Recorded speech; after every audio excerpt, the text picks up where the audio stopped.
Hello and welcome to the first ever double feature on the Chosen Ones.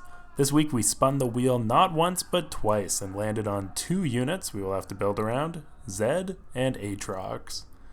If edgy dudes aren't your cup of tea, let me know what units you want to see in the comments and I'll give them a higher chance of being chosen in future videos.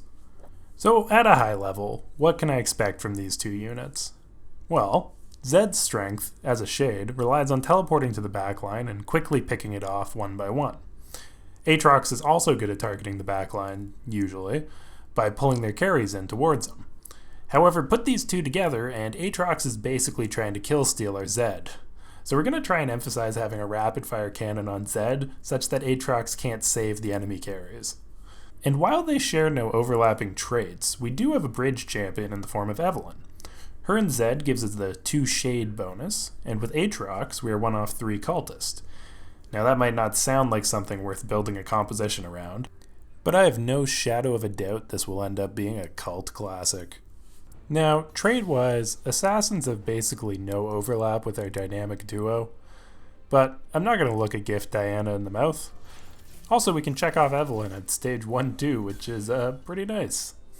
I tried to start strong out of the gate so I had money to keep rolling for Zed.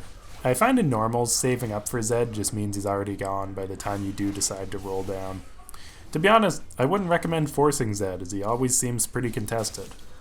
But if you hate adapting your first strategy and you want to drag people down with you to 8th, this might be the composition for you.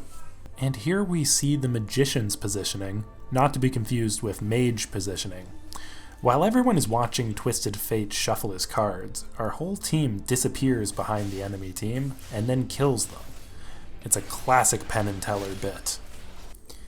Seems like we're not the only shade player, shocking I know, but with a rapid fire cannon and a little sleight of hand, we're able to take the early lead.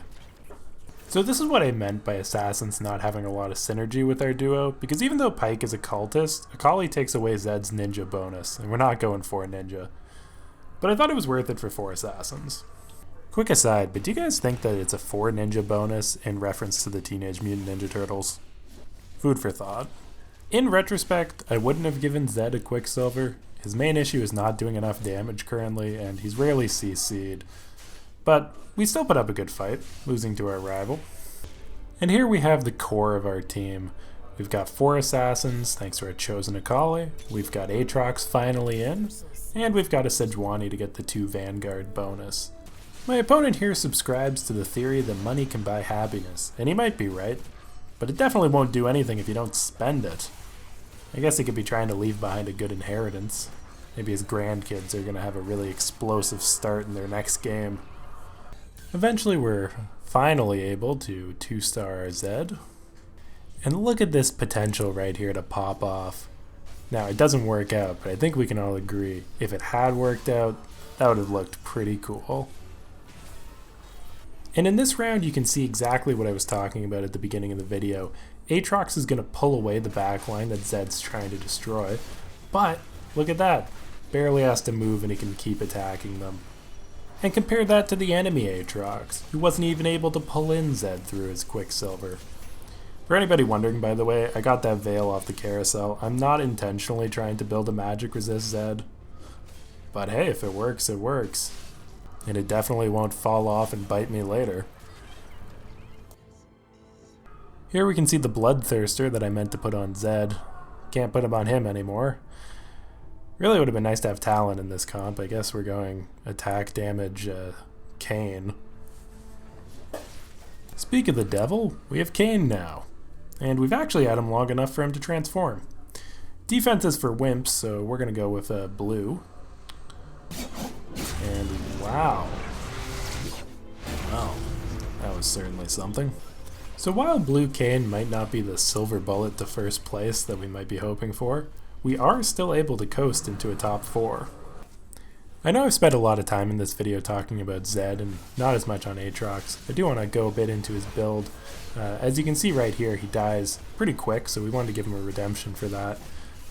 And while he's up, I gave him an Ionic Spark. Just think that looks good on him. But this is the end of the line for us. With a bit of luck, I think we could have got 3rd, but we're going to end up in 4th place. But 4th is still a win outside of the Olympics. For anybody wondering if Zed and Aatrox blend together, I personally would say yes, but try and get a rapid fire for the synergy, and watch out, you will most likely be fighting for both of these units. And if you want to see more, make sure to let me know in the comments and potentially subscribe. Or if you don't want to subscribe, you can try and fight me in real life. I'm down either way.